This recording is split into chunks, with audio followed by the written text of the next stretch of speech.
ಎಲ್ಲಿ ಹೋದರೂ ಜಾತಿಯ ಹಾವಳಿ ಜೊತೆಗೆ ಜನರು ಜಾತೀಯತೆಯಿಂದ ಹೊರಗೆ ಬರೋಕ್ಕೆ ದಾರಿ ಇದ್ದರೂ ಸಹಿತ ಸಂಕುಚಿತ ಭಾವನೆಯಿಂದ ಅದು ಬರ್ತಾ ಇದೆ. ಯಾವುದೇ ಜನಾಂಗ ಇರಲಿ, ಎಲ್ಲ ಧರ್ಮಗಳು ಜಾತಿಯನ್ನು ಬಿಡ್ರಿ, ನೀತಿ ಇಟ್ಕೊಳ್ರಿ, ದೈವ ಮನುಷ್ಯರಾಗ್ರಿ, ಸತ್ಯ ಹೇಳ್ತಾ ಇದ್ದಾರೆ.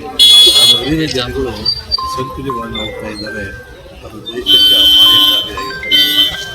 ಆದ್ದರಿಂದ ಇವತ್ತು ನಮ್ಮ ಹಾರೈಕೆಗಳಿಗೆ ಒಂದು ಸೇವೆಯಾಗಿರ್ತಕ್ಕಂಥದ್ದು ಸರ್ವ ಜನಾಂಗದ ಸಂಸ್ಕೃತಿಯನ್ನು ಎಲ್ಲರಿಗೂ ಆದರ್ಶವಾಗಲಿ.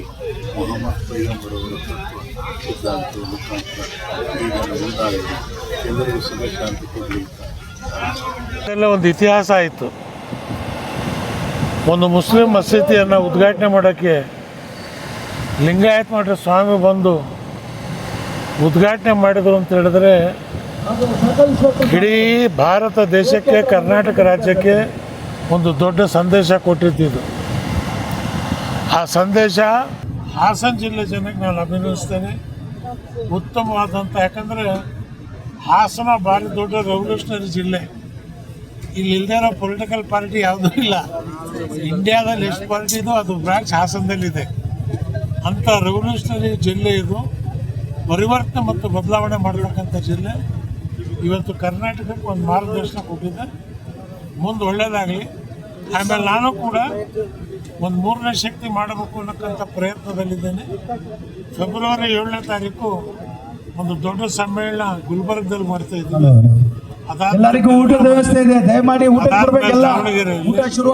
ಅದಾದ್ಮೇಲೆ ಮೈಸೂರಲ್ಲಿ, ಕೊನೆಯದಾಗಿ ಬೆಂಗಳೂರಲ್ಲಿ.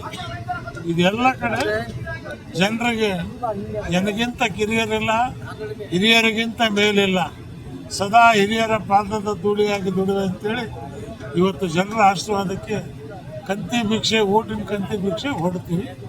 ನೋಡೋಣ ಮುಂದೆ ದೇವರು. ಇಂಥ ಸಣ್ಣ ಊರಿನಲ್ಲಿ ಇಂಥ ಅದ್ಭುತವಾದಂಥ ಕಟ್ಟಡ, ಇಸಿ ದುಡ್ಡಿರೋ ಇತರ ಪ್ರಯೋಜನ ಇಲ್ಲ. ಮನುಷ್ಯರಿರ್ಬೇಕು. ಜೈಸಿ ನಿಯತ್ ವಹಿಸಿ ಬರ್ಕತ್. ಇವತ್ತು ಈ ಊರಿನ ಜನ ಎಲ್ಲರೂ ಸೇರಿ ಇದೊಂದು ಒಳ್ಳೆ ಕೆಲಸ ಮಾಡಿದ್ದಾರೆ. ಬಹುತೇಕವಾಗಿ ಈ ಜಿಲ್ಲೆಯಲ್ಲಿ ಇಷ್ಟು ರೂಪವಂತವಾಗಿರ್ತಕ್ಕಂಥ ಮಸೂತಿ ನಾವು ನೋಡಿಲ್ಲ. ಮುಂದೆ ಇನ್ನೂ ಅನೇಕ ಕಡೆ ಆಗಲಿ ಅಂತ ಹಾರೈಸ್ತೇನೆ. ನಮ್ಮ ಅರಸೀಕೆರೆ ತಾಲೂಕು ಮಾಟಳ್ಳಿ ಗ್ರಾಮದಲ್ಲಿ ಮಸ್ಜಿದ್ ಒಂದು ನೂತನವಾದಂತಹ ಪವಿತ್ರವಾದಂತಹ ಮಸೀದಿಗೆ ಇವತ್ತು ಉದ್ಘಾಟನೆ ಕಾರ್ಯಕ್ರಮದಲ್ಲಿ ಇವತ್ತು ನಮ್ಮ ಪೂಜ್ಯ ಮಠದ ಗುರುಗಳ ಇದು ಹಾಗೂ ಪೂಜ್ಯ ಗುರುಗಳ ಆಶೀರ್ವಾದದೊಂದಿಗೆ ಸ್ಥಳೀಯ ನಮ್ಮ ನಾಯಕ ಶಾಸಕರಂತಹ ಶ್ರೀಧರನವರ ಹಾಗೂ ಮಾಜಿ ಸಚಿವರು, ರಾಜ್ಯ ಮುಖ್ಯಮಂತ್ರಿಗಳಂತಹ ನಾಯಕರಂತಹ ಇಬ್ರಾಹಿಂ ಸರ್ ಅವರ ನೇತೃತ್ವದಲ್ಲಿ ಉದ್ಘಾಟನೆಗೊಂಡಿದೆ. ಒಂದು ಪಾವಿತ್ರ್ಯತೆಯ ಸಂಕೇತ. ಇವತ್ತು ಆ ಭಗವಂತ ಎಲ್ಲರಿಗೂ ಒಳ್ಳೇದು ಮಾಡಿ ಅಂತ ನಾವೆಲ್ಲ ಪ್ರಾರ್ಥಿಸೋಣ. ನಾವೆಲ್ಲ ಒಂದು ಸೌಹಾರ್ದತೆಯಲ್ಲಿ ಹೇಗೆ ನಾನು ಬಂದಾಗ ತುಂಬ ಖುಷಿ ಸೌಹಾರ್ದತೆಯ ಸಂಕೇತ ಅಂತಲೇ ಹೇಳ್ಬೋದು. ಇದೇ ರೀತಿ ಮುಂದುವರಿಲಿ. ಎಲ್ಲ ಅಲ್ಪಸಂಖ್ಯಾತರ ಕ್ಷೇಮಾಭಿವೃದ್ಧಿಗೆ ಪ್ರಾಮಾಣಿಕವಾಗಿ ದುಡಿಯುವ ಕೆಲಸವನ್ನು ನಾವೆಲ್ಲ ಮಾಡ್ತೀವಿ. ಸಂಸದರಾಗಿ ಜೊತೆಗೆ ಸರ್ಕಾರ ಗೊತ್ತಿರೋರಿಗೆ ಸಿದ್ದರಾಮಯ್ಯ ಸಾಹೇಬರು, ಡಿ ಕೆ ಶಿವಕುಮಾರ್ ಸರ್ಕಾರ, ನೇತೃತ್ವ ಸರ್ಕಾರದಲ್ಲಿ ಇವತ್ತು ಅಲ್ಪಸಂಖ್ಯಾತರ ಕಲ್ಯಾಣ ಅಭಿವೃದ್ಧಿಗೆ ಹೆಚ್ಚು ಹಣವನ್ನು ಕೊಟ್ಟಿರುವ ಸರ್ಕಾರ ಆಗ್ತದೆ ನಮ್ಮ ಸರ್ಕಾರ. ಹಾಗಾಗಿ ಅದನ್ನು ಸದುಪಯೋಗಪಡಿಸಿಕೊಂಡು ನಾವು ಏನೊಂದು ಅದ್ಭುತವಾದಂತಹ ಒಂದು ಪ್ರಾರ್ಥನಾ ಮಂದಿರವನ್ನು ಕಟ್ಟಿದ್ದೀರಿ.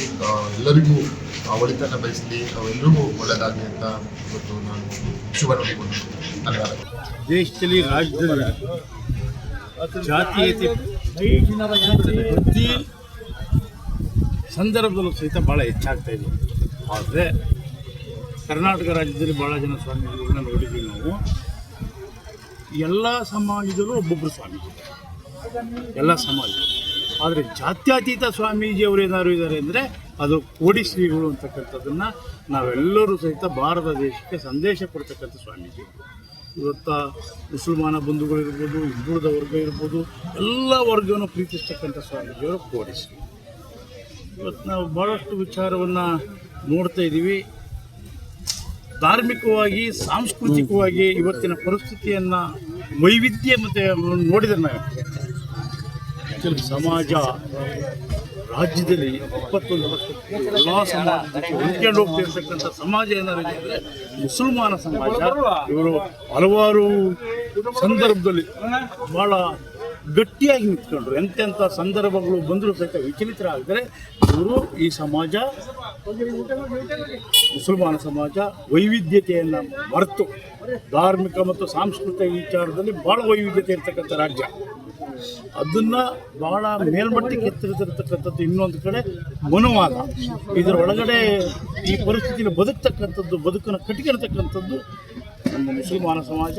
ಅವರು ವಿದ್ಯಾಭ್ಯಾಸಕ್ಕೆ ಹೆಚ್ಚಿನ ಶಕ್ತಿಯನ್ನು ಮಾಡಿದರೆ ಈ ಸಮಾಜ ಮುಂದೊಂದು ದಿವಸ ಒಂದು ಉತ್ತಮ ಸಮಾಜವಾಗಿ ಬೆಳೆಯುತ್ತೆ ಅಂತಕ್ಕಂಥದ್ದು ಹೇಳ್ಬೋದು. ಇವರಿಗೆ ಕಾಂಗ್ರೆಸ್ ಪಕ್ಷ ಇರ್ಬೋದು, ಸಿದ್ದರಾಮಯ್ಯನವರು ಇರ್ಬೋದು, ಇವರ ಪರವಾಗಿ ನಿಂತಿದ್ದೀವಿ ಅಂತಕ್ಕಂಥದ್ದನ್ನು ತಮ್ಮ ಮೂಲಕ ತಿಳಿಸಲಿಕ್ಕೆ ಇಷ್ಟಪಡ್ತೀನಿ.